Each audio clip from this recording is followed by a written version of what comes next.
¿Qué es el comunismo? El comunismo es la doctrina de las condiciones de la liberación del proletariado. ¿Qué es el proletariado?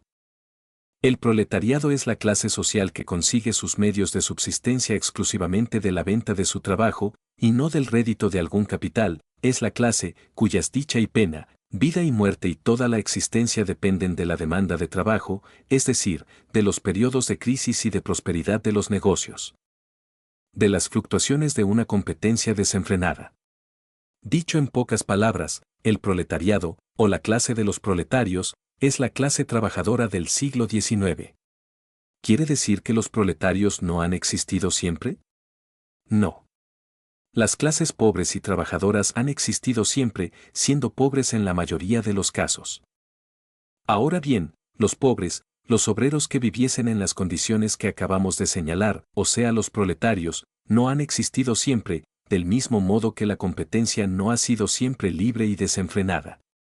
¿Cómo apareció el proletariado?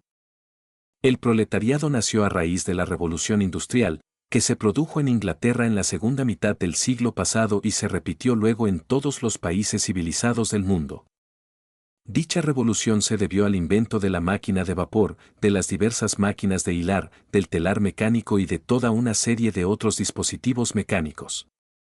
Estas máquinas, que costaban muy caras y, por eso, solo estaban al alcance de los grandes capitalistas, transformaron completamente el antiguo modo de producción y desplazaron a los obreros anteriores, puesto que las máquinas producían mercancías más baratas y mejores que las que podían hacer estos con ayuda de sus ruecas y telares imperfectos. Las máquinas pusieron la industria enteramente en manos de los grandes capitalistas y redujeron a la nada el valor de la pequeña propiedad de los obreros, instrumentos, telares, etc., de modo que los capitalistas pronto se apoderaron de todo, y los obreros se quedaron con nada. Así se instauró en la producción de tejidos el sistema fabril. En cuanto se dio el primer impulso a la introducción de máquinas y al sistema fabril, este último se propagó rápidamente en las demás ramas de la industria, sobre todo en el estampado de tejidos, la impresión de libros, la alfarería y la metalurgia. El trabajo comenzó a dividirse más y más entre los obreros individuales de tal manera que el que antes efectuaba todo el trabajo pasó a realizar nada más que una parte del mismo. Esta división del trabajo permitió fabricar los productos más rápidamente y, por consecuencia, de modo más barato. Ello redujo la actividad de cada obrero a un procedimiento mecánico, muy sencillo, constantemente repetido, que la máquina podía realizar con el mismo éxito o incluso mucho mejor. Por tanto, todas estas ramas de la producción cayeron, una tras otra, bajo la dominación del vapor, de las máquinas y del sistema fabril, exactamente del mismo modo que la producción de hilados y de tejidos. En consecuencia, ellas se vieron enteramente en manos de los grandes capitalistas y los obreros quedaron privados de los últimos restos de su independencia. Poco a poco, el sistema fabril extendió su dominación no ya solo a la manufactura, en el sentido estricto de la palabra, sino que comenzó a apoderarse más y más de las actividades artesanas, ya que también en esta esfera los grandes capitalistas desplazaban cada vez más a los pequeños maestros, montando grandes talleres, en los que era posible ahorrar muchos gastos e implantar una detallada división del trabajo. Así llegamos a que, en los países civilizados, casi en todas las ramas del trabajo se afianza la producción fabril y, casi en todas estas ramas, la gran industria desplaza a la artesanía y la manufactura. Como resultado de ello, se arruina más y más la antigua clase media, sobre todo los pequeños artesanos, cambia completamente la anterior situación de los trabajadores y surgen dos clases nuevas, que absorben paulatinamente a todas las demás, a saber, la clase de los grandes capitalistas, que son ya en todos los países civilizados casi los únicos poseedores de todos los medios de existencia, como igualmente de las materias primas y de los instrumentos, máquinas, fábricas, etc., necesarios para la producción de los medios de existencia. Es la clase de los burgueses, o sea, burguesía. 2.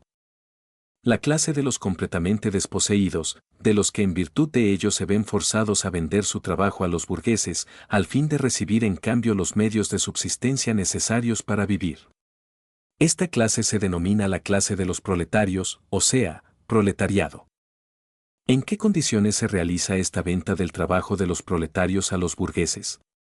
El trabajo es una mercancía como otra cualquiera, y su precio depende, por consiguiente, de las mismas leyes que el de cualquier otra mercancía.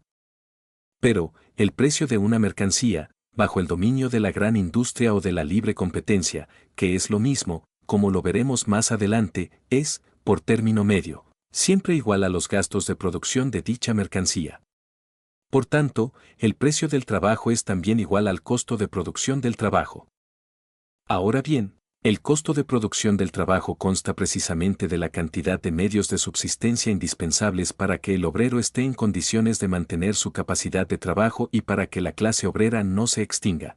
El obrero no percibirá por su trabajo más que lo indispensable para ese fin, el precio del trabajo o el salario será, por consiguiente, el más bajo, constituirá el mínimo de lo indispensable para mantener la vida.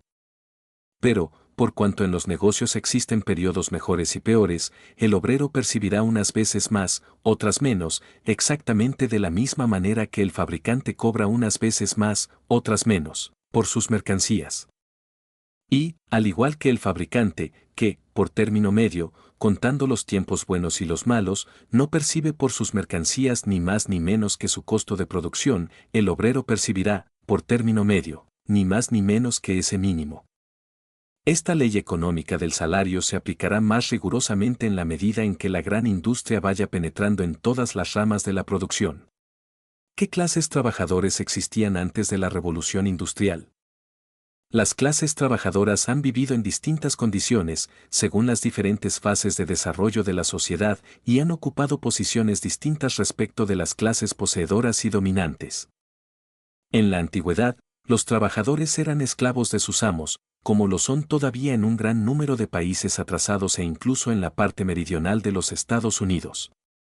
En la Edad Media eran siervos de los nobles propietarios de tierras, como lo son todavía en Hungría, Polonia y Rusia. Además, en la Edad Media, hasta la Revolución Industrial, existían en las ciudades oficiales artesanos que trabajaban al servicio de la pequeña burguesía y, poco a poco, en la medida del progreso de la manufactura, comenzaron a aparecer obreros de manufactura que iban a trabajar contratados por grandes capitalistas. ¿Qué diferencia hay entre el proletario y el esclavo?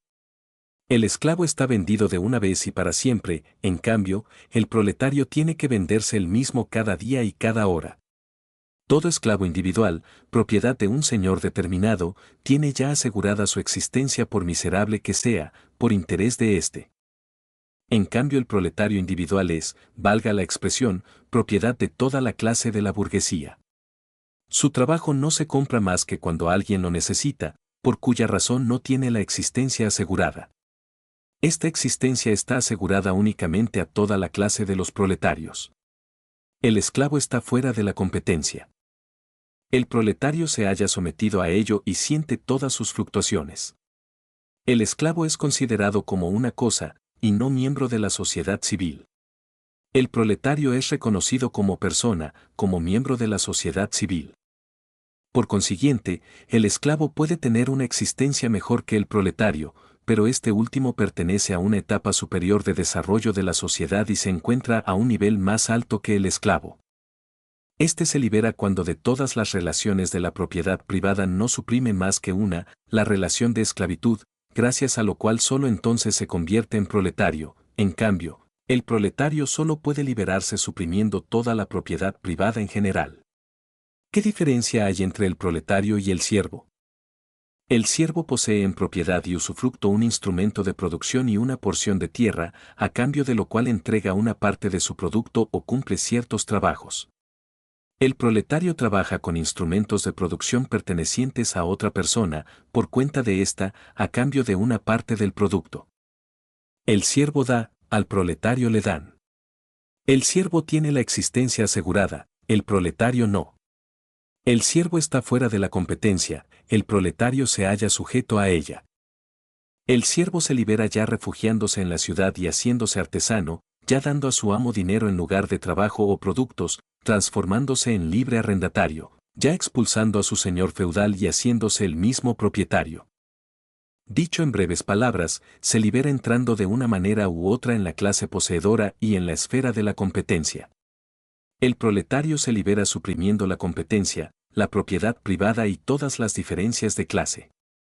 ¿Qué diferencia hay entre el proletario y el obrero de manufactura? El obrero de manufactura de los siglos XVI y XVIII poseía casi en todas partes instrumentos de producción, su telar, su rueca para la familia y un pequeño terreno que cultivaba en las horas libres. El proletario no tiene nada de eso. El obrero de manufactura vive casi siempre en el campo y se halla en relaciones más o menos patriarcales con su señor o su patrono. El proletario suele vivir en grandes ciudades y no lo unen a su patrono más que relaciones de dinero. La gran industria arranca al obrero de manufactura de sus condiciones patriarcales, este pierde la propiedad que todavía poseía y solo entonces se convierte en proletario. ¿Cuáles fueron las consecuencias directas de la revolución industrial y de la división de la sociedad en burgueses y proletarios? En primer lugar, en virtud de que el trabajo de las máquinas reducía más y más los precios de los artículos industriales, en casi todos los países del mundo el viejo sistema de la manufactura o de la industria basada en el trabajo manual fue destruido enteramente. Todos los países semibárbaros que todavía quedaban más o menos al margen del desarrollo histórico y cuya industria se basaba todavía en la manufactura, fueron arrancados violentamente de su aislamiento. Comenzaron a comprar mercancías más baratas a los ingleses, dejando que se muriesen de hambre sus propios obreros de manufactura. Así, países que durante milenios no conocieron el menor progreso, como, por ejemplo, la India, pasaron por una completa revolución, e incluso la China marcha ahora de cara a la revolución. Las cosas han llegado a tal punto que una nueva máquina que se invente ahora en Inglaterra podrá, en el espacio de un año, condenar al hambre a millones de obreros de China. De este modo, la gran industria ha ligado los unos a los otros a todos los pueblos de la tierra, ha unido en un solo mercado mundial todos los pequeños mercados locales. Ha preparado por doquier el terreno para la civilización y el progreso y ha hecho las cosas de tal manera que todo lo que se realiza en los países civilizados debe necesariamente repercutir en todos los demás. Por tanto, si los obreros de Inglaterra o de Francia se liberan ahora, ello debe suscitar revoluciones en todos los demás países. Revoluciones que tarde o temprano culminarán también allí en la liberación de los obreros. En segundo lugar, en todas las partes en que la gran industria ocupó el lugar de la manufactura, la burguesía aumentó extraordinariamente su riqueza y poder y se erigió en primera clase del país. En consecuencia, en todas las partes en las que se produjo ese proceso, la burguesía tomó en sus manos el poder político y desalojó las clases que dominaban antes, la aristocracia, los maestros de gremio y la monarquía absoluta, que representaba a la una y a los otros. La burguesía acabó con el poderío de la aristocracia y de la nobleza, suprimiendo el mayorazgo o la inalienabilidad de la posesión de tierras, como también todos los privilegios de la nobleza. Destruyó el poderío de los maestros de gremio, eliminando todos los gremios y los privilegios gremiales. En el lugar de unos y otros puso la libre competencia, es decir, un estado de la sociedad en la que cada cual tenía derecho a dedicarse a la rama de la industria que le gustase y nadie podía impedírselo a no ser la falta de capital necesario para tal actividad. Por consiguiente, la implantación de la libre competencia es la proclamación pública de que, de ahora en adelante, los miembros de la sociedad no son iguales entre sí únicamente en la medida en que no lo son sus capitales, que el capital se convierte en la fuerza decisiva y que los capitalistas, o sea, los burgueses, se erigen así en la primera clase de la sociedad. Ahora bien, la libre competencia es indispensable en el periodo inicial del desarrollo de la gran industria, porque es el único régimen social con el que la gran industria puede progresar. Tras de aniquilar de este modo el poderío social de la nobleza y de los maestros de gremio, puso fin también al poder político de la una y los otros. Llegada a ser la primera clase de la sociedad, la burguesía se proclamó también la primera clase en la esfera política. Lo hizo implantando el sistema representativo, basado en la igualdad burguesa ante la ley y en el reconocimiento legislativo de la libre competencia. Este sistema fue instaurado en los países europeos bajo la forma de la monarquía constitucional. En dicha monarquía solo tienen derecho de voto los poseedores de cierto capital, es decir, únicamente los burgueses. Estos electores burgueses eligen a los diputados, y estos diputados burgueses, valiéndose del derecho a negar los impuestos, eligen un gobierno burgués. En tercer lugar, la revolución industrial ha creado en todas partes el proletariado en la misma medida que la burguesía. Cuanto más ricos se hacían los burgueses, más numerosos eran los proletarios. Visto que solo el capital puede dar ocupación a los proletarios y que el capital solo aumenta cuando emplea trabajo, el crecimiento del proletariado se produce en exacta correspondencia con el del capital. Al propio tiempo, la revolución industrial agrupa a los burgueses y a los proletarios en grandes ciudades en las que es más ventajoso fomentar la industria, y can esa concentración de grandes masas en un mismo lugar le inculca a los proletarios la conciencia de su fuerza. Luego, en la medida del progreso de la revolución industrial, en la medida en que se inventan nuevas máquinas que eliminan el trabajo manual, la gran industria ejerce una presión creciente sobre los salarios y los reduce, como hemos dicho, al mínimo, haciendo la situación del proletariado cada vez más insoportable. Así, por una parte, como consecuencia del descontento creciente del proletariado y, por la otra, del crecimiento del poderío de éste, la revolución industrial prepara la revolución social que ha de realizar el proletariado. ¿Cuáles han sido las consecuencias siguientes de la revolución industrial? La gran industria creó, con la máquina de vapor y otras máquinas, los medios de aumentar la producción industrial rápidamente, a bajo costo y hasta el infinito. Merced a esta facilidad de ampliar la producción, la libre competencia, consecuencia necesaria de esta gran industria, adquirió pronto un carácter extraordinariamente violento. Un gran número de capitalistas se lanzó a la industria, en breve plazo se produjo más de lo que se podía consumir. Como consecuencia, no se podían vender las mercancías fabricadas y sobrevino la llamada crisis comercial, las fábricas tuvieron que parar, los fabricantes quebraron y los obreros se quedaron sin pan. Y en todas partes se extendió la mayor miseria. Al cabo de cierto tiempo se vendieron los productos sobrantes, las fábricas volvieron a funcionar, los salarios subieron y, poco a poco, los negocios marcharon mejor que nunca. Pero no por mucho tiempo, ya que pronto volvieron a producirse demasiadas mercancías y sobrevino una nueva crisis que transcurrió exactamente de la misma manera que la anterior.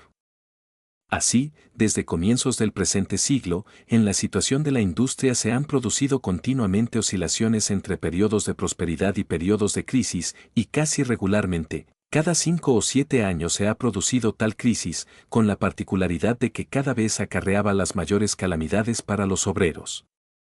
Una agitación revolucionaria general y un peligro colosal para todo el régimen existente. ¿Cuáles son las consecuencias de estas crisis comerciales que se repiten regularmente? En primer lugar, la de que la gran industria, que en el primer periodo de su desarrollo creó la libre competencia, la ha rebasado ya, que la competencia y, hablando en términos generales, la producción industrial en manos de unos u otros particulares se ha convertido para ella en una traba a la que debe y ha de romper, que la gran industria, mientras siga sobre la base actual, no puede existir sin conducir cada 7 años a un caos general que supone cada vez un peligro para toda la civilización y no solo sume en la miseria a los proletarios, sino que arruina a muchos burgueses, que, por consiguiente, la gran industria debe destruirse ella misma, lo que es absolutamente imposible. O reconocer que hace imprescindible una organización completamente nueva de la sociedad, en la que la producción industrial no será más dirigida por unos u otros fabricantes en competencia entre sí, sino por toda la sociedad con arreglo a un plan determinado y de conformidad con las necesidades de todos los miembros de la sociedad. En segundo lugar, que la gran industria y la posibilidad, condicionada por esta, de ampliar hasta el infinito la producción permiten crear un régimen social en el que se producirán tantos medios de subsistencia que cada miembro de la sociedad estará en condiciones de desarrollar y emplear libremente todas sus fuerzas y facultades, de modo que, precisamente la peculiaridad de la gran industria que en la sociedad moderna engendra toda la miseria y todas las crisis comerciales será en la otra organización social justamente la que ha de acabar con esa miseria y esas fluctuaciones preñadas de tantas desgracias. Por tanto, está probado claramente, 1, que en la actualidad todos estos males se deben únicamente al régimen social, el cual ya no responde más a las condiciones existentes, 2, que ya existen los medios de supresión definitiva de estas calamidades por vía de la construcción de un nuevo orden social. ¿Cómo debe ser ese nuevo orden social? Ante todo, la administración de la industria y de todas las ramas de la producción en general dejará de pertenecer a unos u otros individuos en competencia. En lugar de esto, las ramas de la producción pasarán a manos de toda la sociedad, es decir, serán administradas en beneficio de toda la sociedad, con arreglo a un plan general y con la participación de todos los miembros de la sociedad. Por tanto, el nuevo orden social suprimirá la competencia y la sustituirá con la asociación. En vista de que la dirección de la industria, al hallarse en manos de particulares, implica necesariamente la existencia de la propiedad privada y por cuanto la competencia no es otra cosa que ese modo de dirigir la industria en el que la gobiernan propietarios privados. La propiedad privada va unida inseparablemente a la dirección individual de la industria y a la competencia. Así, la propiedad privada debe también ser suprimida y ocuparán su lugar el usufructo colectivo de todos los instrumentos de producción y el reparto de los productos de común acuerdo, lo que se llama la comunidad de bienes. La supresión de la propiedad privada es incluso la expresión más breve y más característica de esta transformación de todo el régimen social, que se ha hecho posible merced al progreso de la industria. Por eso los comunistas la plantean con razón como su principal reivindicación. ¿Eso quiere decir que la supresión de la propiedad privada no era posible antes? No, no era posible. Toda transformación del orden social, todo cambio de las relaciones de propiedad es consecuencia necesaria de la aparición de nuevas fuerzas productivas que han dejado de corresponder a las viejas relaciones de propiedad. Así ha surgido la misma propiedad privada. La propiedad privada no ha existido siempre. Cuando a fines de la Edad Media surgió el nuevo modo de producción bajo la forma de la manufactura, que no encuadraba en el marco de la propiedad feudal y gremial, esta manufactura, que no correspondía ya a las viejas relaciones de propiedad, dio vida a una nueva forma de propiedad, la propiedad privada. En efecto, para la manufactura y para el primer periodo de desarrollo de la gran industria no era posible ninguna otra forma de propiedad además de la propiedad privada. No era posible ningún orden social además del basado en esta propiedad. Mientras no se pueda conseguir una cantidad de productos que no solo baste para todos, sino que se quede cierto excedente para aumentar el capital social y seguir fomentando las fuerzas productivas, deben existir necesariamente una clase dominante que disponga de las fuerzas productivas de la sociedad y una clase pobre y oprimida. La constitución y el carácter de estas clases dependen del grado de desarrollo de la producción. La sociedad de la Edad Media, que tiene por base el cultivo de la tierra, nos da el señor feudal y el siervo; las ciudades de las postrimerías de la Edad Media nos dan el maestro artesano, el oficial y el jornalero. En el siglo XVII, el propietario de manufactura y el obrero de esta; en el siglo XIX, el gran fabricante y el proletario. Es claro que, hasta el presente, las fuerzas productivas no se han desarrollado aún al punto de proporcionar una cantidad de bienes suficiente para todos y para que la propiedad privada sea ya una traba, un obstáculo para su progreso. Pero hoy, cuando, merced al desarrollo de la gran industria, en primer lugar, se han constituido capitales y fuerzas productivas en proporciones sin precedentes y existen medios para aumentar en breve plazo hasta el infinito estas fuerzas productivas; cuando, en segundo lugar, estas fuerzas productivas se concentran en manos de un reducido número de burgueses, mientras la gran masa del pueblo se va convirtiendo cada vez más en proletarios, con la particularidad de que su situación se hace más precaria e insoportable en la medida en que aumenta la riqueza de los burgueses; cuando, en tercer lugar, estas poderosas fuerzas productivas, que se multiplican con tanta facilidad hasta rebasar el marco de la propiedad privada y del burgués, provocan continuamente las mayores conmociones del orden social. Solo ahora la supresión de la propiedad privada se ha hecho posible e incluso absolutamente necesaria. ¿Será posible suprimir por vía pacífica la propiedad privada? Sería de desear que fuese así, y los comunistas, como es lógico, serían los últimos en oponerse a ello. Los comunistas saben muy bien que todas las conspiraciones, además de inútiles, son incluso perjudiciales. Están perfectamente al corriente de que no se pueden hacer las revoluciones premeditada y arbitrariamente y que éstas han sido siempre y en todas partes una consecuencia necesaria de circunstancias que no dependían en absoluto de la voluntad y la dirección de unos u otros partidos o clases enteras. Pero, al propio tiempo, ven que se viene aplastando por la violencia el desarrollo del proletariado en casi todos los países civilizados y que, con ello, los enemigos mismos de los comunistas trabajan con todas sus energías para la revolución. Si todo ello termina, en fin de cuentas, empujando al proletariado subyugado a la revolución, nosotros, los comunistas, defenderemos con hechos, no menos que como ahora lo hacemos de palabra, la causa del proletariado. ¿Será posible suprimir de golpe la propiedad privada? No, no será posible, del mismo modo que no se puede aumentar de golpe las fuerzas productivas existentes en la medida necesaria para crear una economía colectiva. Por eso, la revolución del proletariado, que se avecina según todos los indicios, solo podrá transformar paulatinamente la sociedad actual, y acabará con la propiedad privada únicamente cuando haya creado la necesaria cantidad de medios de producción. ¿Qué vía de desarrollo tomará esa revolución?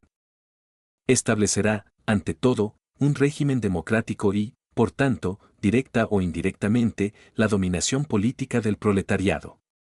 Directamente en Inglaterra, donde los proletarios constituyen ya la mayoría del pueblo.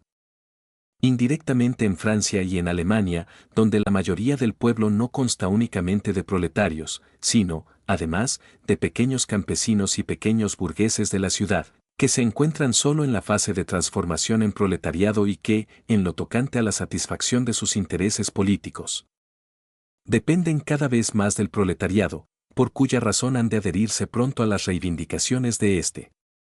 Para ello, quizá, se necesite una nueva lucha que, sin embargo, no puede tener otro desenlace que la victoria del proletariado.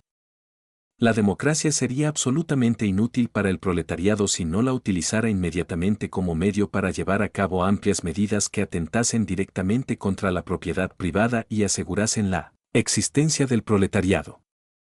Las medidas más importantes, que dimanan necesariamente de las condiciones actuales, son 1. Restricción de la propiedad privada mediante el impuesto progresivo, el alto impuesto sobre las herencias, la abolición del derecho de herencia en las líneas laterales, hermanos, sobrinos, etc., préstamos forzosos, etc.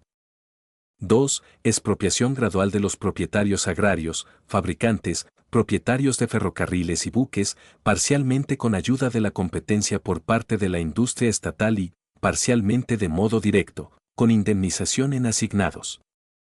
3. Confiscación de los bienes de todos los emigrados y de los rebeldes contra la mayoría del pueblo.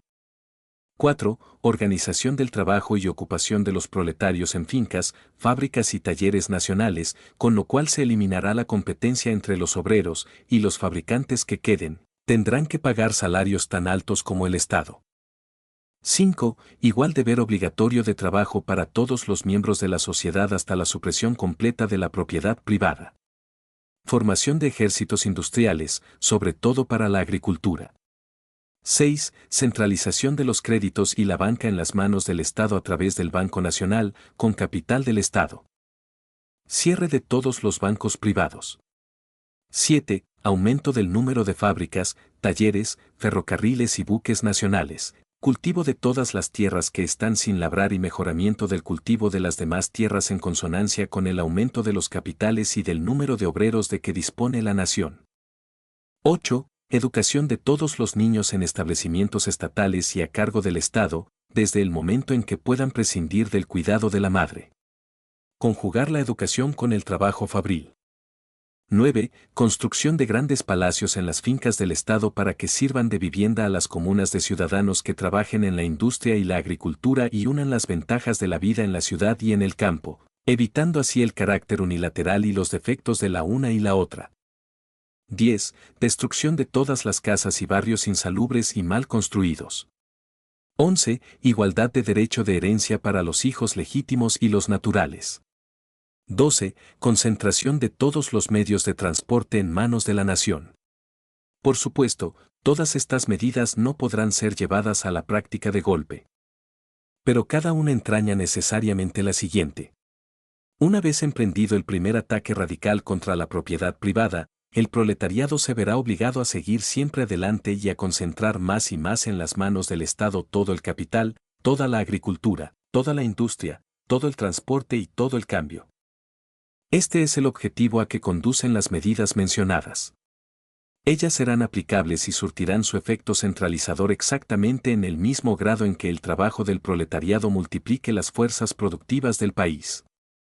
Finalmente, cuando todo el capital, toda la producción y todo el cambio estén concentrados en las manos de la nación, la propiedad privada dejará de existir de por sí, el dinero se hará superfluo, la producción aumentará y los hombres cambiarán tanto que se podrán suprimir también las últimas formas de relaciones de la vieja sociedad.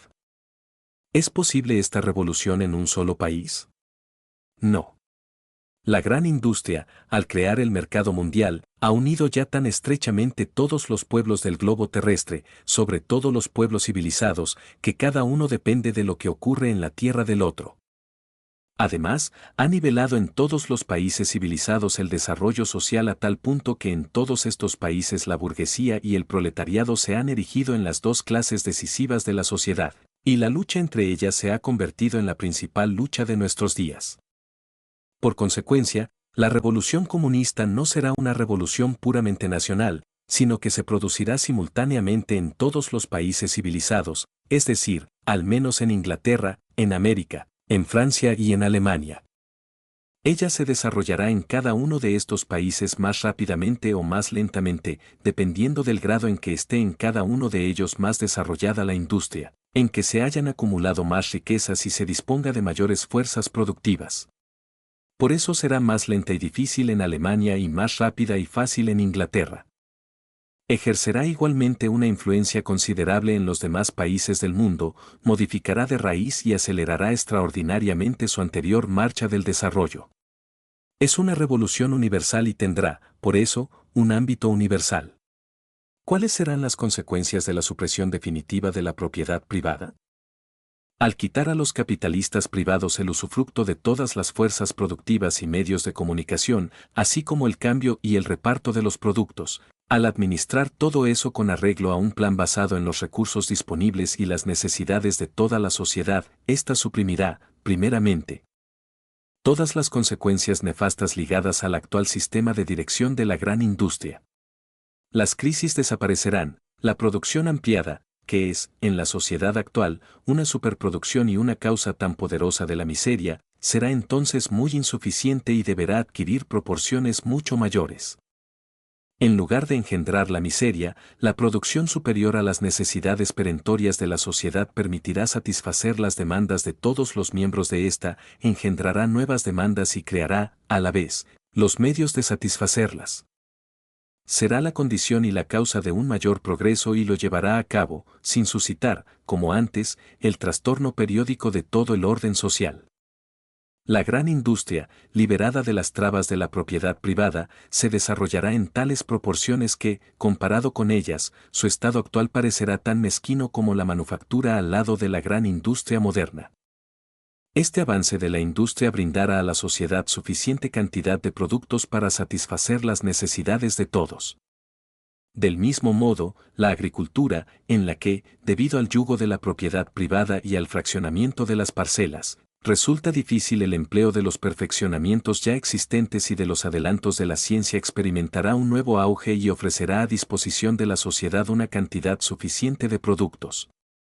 Así, la sociedad producirá lo bastante para organizar la distribución con vistas a cubrir las necesidades de todos sus miembros. Con ello quedará superflua la división de la sociedad en clases distintas y antagónicas. Dicha división, además de superflua, será incluso incompatible con el nuevo régimen social. La existencia de clases se debe a la división del trabajo, y esta última, bajo su forma actual, desaparecerá enteramente, ya que, para elevar la producción industrial y agrícola al mencionado nivel no bastan solo los medios auxiliares mecánicos y químicos. Es preciso desarrollar correlativamente las aptitudes de los hombres que emplean estos medios.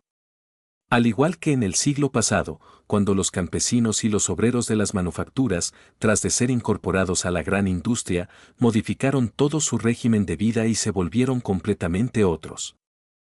La dirección colectiva de la producción por toda la sociedad y el nuevo progreso de dicha producción que resultara de ello necesitarán hombres nuevos y los formarán. La gestión colectiva de la producción no puede correr a cargo de los hombres tales como lo son hoy, hombres que dependen cada cual de una rama determinada de la producción, están aferrados a ella, son explotados por ella. Desarrollan nada más que un aspecto de sus aptitudes a cuenta de todos los otros y solo conocen una rama o parte de alguna rama de toda la producción. La industria de nuestros días está ya cada vez menos en condiciones de emplear tales hombres. La industria que funciona de modo planificado merced al esfuerzo común de toda la sociedad presupone con más motivo hombres con aptitudes desarrolladas universalmente, hombres capaces de orientarse en todo el sistema de la producción. Por consiguiente, desaparecerá del todo la división del trabajo, minada ya en la actualidad por la máquina, la división que hace que uno sea campesino, otro, zapatero, un tercero, obrero fabril, y un cuarto, especulador de la bolsa. La educación dará a los jóvenes la posibilidad de asimilar rápidamente en la práctica todo el sistema de producción y les permitirá pasar sucesivamente de una rama de la producción a otra, según sean las necesidades de la sociedad o sus propias inclinaciones. Por consiguiente, la educación los liberará de ese carácter unilateral que la división actual del trabajo impone a cada individuo. Así, la sociedad organizada sobre bases comunistas dará a sus miembros la posibilidad de emplear en todos los aspectos sus facultades desarrolladas universalmente. Pero, con ello desaparecerán inevitablemente las diversas clases. Por tanto, de una parte, la sociedad organizada sobre bases comunistas es incompatible con la existencia de clases y, de la otra, la propia construcción de esa sociedad brinda los medios para suprimir las diferencias de clase. De ahí se desprende que ha de desaparecer igualmente la oposición entre la ciudad y el campo. Unos mismos hombres se dedicarán al trabajo agrícola y al industrial, en lugar de dejar que lo hagan dos clases diferentes.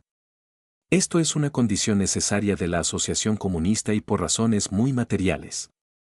La dispersión de la población rural dedicada a la agricultura, a la par con la concentración de la población industrial en las grandes ciudades, corresponde solo a una etapa todavía inferior de desarrollo de la agricultura y la industria y es un obstáculo para el progreso, cosa que se hace ya sentir con mucha fuerza.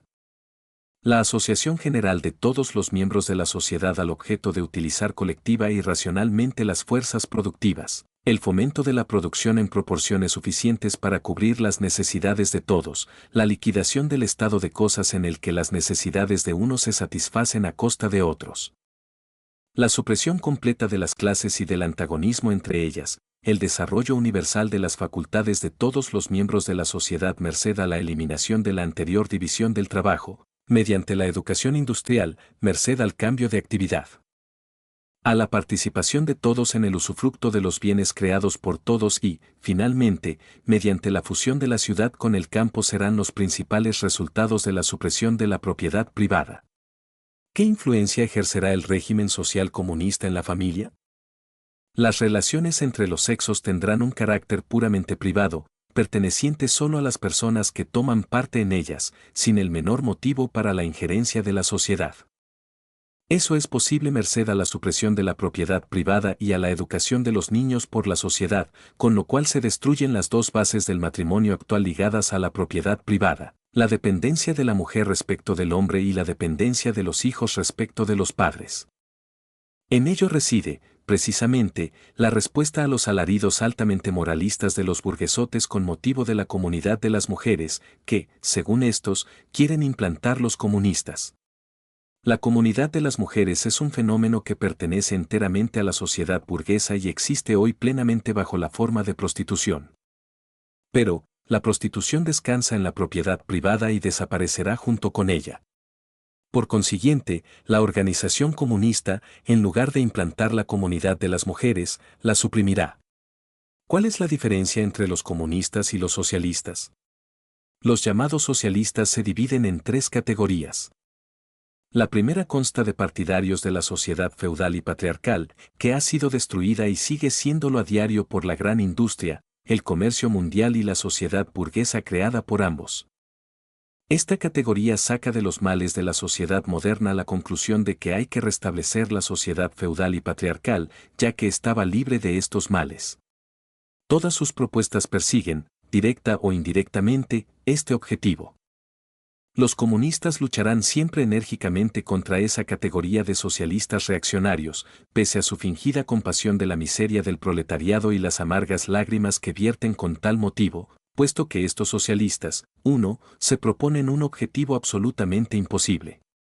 2. Se esfuerzan por restablecer la dominación de la aristocracia, los maestros de gremio y los propietarios de manufacturas, con su séquito de monarcas absolutos o feudales, funcionarios, soldados y curas. Una sociedad que, cierto, estaría libre de los vicios de la sociedad actual, pero, en cambio, acarrearía, cuando menos, otros tantos males y, además, no ofrecería la menor perspectiva de liberación, con ayuda de la organización comunista de los obreros oprimidos. 3. Muestran sus verdaderos sentimientos cada vez que el proletariado se hace revolucionario y comunista, se alían inmediatamente a la burguesía contra los proletarios.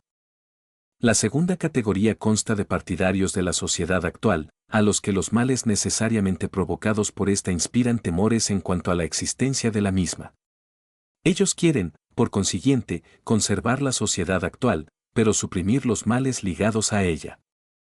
A tal objeto, unos proponen medidas de simple beneficencia, otros, grandiosos planes de reformas que, so pretexto de reorganización de la sociedad, se plantean el mantenimiento de las bases de la sociedad actual y, con ello, la propia sociedad actual. Los comunistas deberán igualmente combatir con energía contra estos socialistas burgueses, puesto que estos trabajan para los enemigos de los comunistas y defienden la sociedad que los comunistas quieren destruir. Finalmente, la tercera categoría consta de socialistas democráticos. Al seguir el mismo camino que los comunistas, se proponen llevar a cabo una parte de las medidas señaladas en la pregunta 3, pero no como medidas de transición al comunismo, sino como un medio suficiente para acabar con la miseria y los males de la sociedad actual. Estos socialistas democráticos son proletarios que no ven todavía con bastante claridad las condiciones de su liberación, o representantes de la pequeña burguesía, es decir, de la clase que, hasta la conquista de la democracia y la aplicación de las medidas socialistas dimanantes de ésta, tienen en muchos aspectos los mismos intereses que los proletarios. Por eso, los comunistas se entenderán con esos socialistas democráticos en los momentos de acción y deben, en general, atenerse en esas ocasiones y en lo posible a una política común con ellos. Siempre que estos socialistas no se pongan al servicio de la burguesía dominante y no ataquen a los comunistas. Por supuesto, estas acciones comunes no excluyen la discusión de las divergencias que existen entre ellos y los comunistas. ¿Cuál es la actitud de los comunistas hacia los demás partidos políticos de nuestra época? Esta actitud es distinta en los diferentes países. En Inglaterra, Francia y Bélgica, en las que domina la burguesía, los comunistas todavía tienen intereses comunes con diversos partidos democráticos. Con la particularidad de que esta comunidad de intereses es tanto mayor cuanto más los demócratas se acercan a los objetivos de los comunistas en las medidas socialistas que los demócratas defienden ahora en todas partes, es decir, cuanto más clara y explícitamente defienden los intereses del proletariado y cuanto más se apoyan en el proletariado. En Inglaterra, por ejemplo, los cartistas 4, que constan de obreros, se aproximan inconmensurablemente más a los comunistas que los pequeñoburgueses democráticos o los llamados radicales. En Norteamérica, donde ha sido proclamada la Constitución Democrática, los comunistas deberán apoyar al partido que quiere encaminar esta Constitución contra la burguesía y utilizarla en beneficio del proletariado, es decir, al Partido de la Reforma Agraria Nacional. En Suiza, los radicales, aunque constituyen todavía un partido de composición muy heterogénea, son, no obstante, los únicos con los que los comunistas pueden concertar acuerdos, y entre estos radicales los más progresistas son los de Band y los de Ginebra. Finalmente, en Alemania está todavía por delante la lucha decisiva entre la burguesía y la monarquía absoluta. Pero, como los comunistas no pueden contar con una lucha decisiva con la burguesía antes de que ésta llegue al poder, les conviene a los comunistas ayudarle a que conquiste lo más pronto posible la dominación, a fin de derrocarla. A su vez, lo más pronto posible. Por tanto, en la lucha de la burguesía liberal contra los gobiernos, los comunistas deben estar siempre del lado de la primera, precaviéndose, no obstante, contra el autoengaño en que incurre la burguesía y sin fiarse en las aseveraciones seductoras de ésta acerca de las benéficas consecuencias que, según ella, traerá al proletariado la victoria de la burguesía. Las únicas ventajas que la victoria de la burguesía brindará a los comunistas serán, 1. Diversas concesiones que aliviarán a los comunistas la defensa, la discusión y la propagación de sus principios y, Por tanto, aliviarán la cohesión del proletariado en una clase organizada, estrechamente unida y dispuesta a la lucha, y 2. La seguridad de que el día en que caigan los gobiernos absolutistas llegará la hora de la lucha entre los burgueses y los proletarios. A partir de ese día, la política del Partido de los Comunistas será aquí la misma que en los países donde domina ya la burguesía.